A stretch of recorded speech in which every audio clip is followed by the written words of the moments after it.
ভালোবাসতে আমার আপনার সাথে যোগাযোগ রাখার প্রয়োজন নেই। আপনিও জানেন যোগাযোগ তো একবার না বহুবার বন্ধ হয়েছে, বহুদিনের জন্য। পালো তো আমি আপনাকে সেদিনও বেসেছি। থাক না যোগাযোগ বন্ধ, থাক না কিছু কথা আল্লাহ জানুক, কিছুটা কি বোধ জানুক, বাকিটা আমি আর আমার নির্ঘুম রাতের মাঝে সীমাবদ্ধ থাকুক। কিছু একটা অপূর্ণ ছিল যা কখনো পূর্ণতা পায়নি। কেউ একজন আমারও ছিল, কিন্তু সে আমার হয়নি। তারপর যাকে বহুবার দেখার পরেও মন ভরে নাই, তাকে আজ বহুদিন দেখি না। তোমাকে আজও পুরোপুরি ভুলে ওঠা হয়নি। তুমি আছো, তুমি রয়ে গেছো। তুমি আমায় ভালোবাসোনি, এটা তোমার ভুল ছিল না। তোমার জায়গা থেকে তুমি সঠিক ছিলে।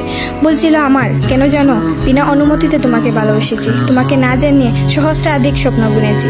ভেবেই নিয়েছি তুমি আমার। এক প্রকার ধরেই নিয়েছিলাম তুমি কখনোই আমাকে ফেরাবে না। মনে করেছিলাম বাকিটা জীবন তুমি শুধুই আমার। এসব কিছুই ভুল ছিল, সব কিছু ভুল ছিল। আরও ভুল ছিল কি জানো? আমি বোধহয় জানতাম তুমি ঘৃণা করতে পারো না, তুমি অবহেলা করতে জানো না, তুমি তুচ্ছ তাচ্ছিল্য করতে জানো না, তুমি অসহায় করে দিতে জানো না, তুমি অপমানের সুরে কথা বলতে জানো না। কিন্তু এসবের কোনো কিছুই তোমারও জানা ছিল না, কিংবা কোনো কিছুই যে তুমি করতে পারো না তা কিন্তু নয়। সব কিছুই তুমি পারো। পুরো চিন্তা ভাবনাই ছিল ভুল। যে আমি ভেবেছিলাম তুমি ঠিক তার উল্টো দিকেই ছিলে।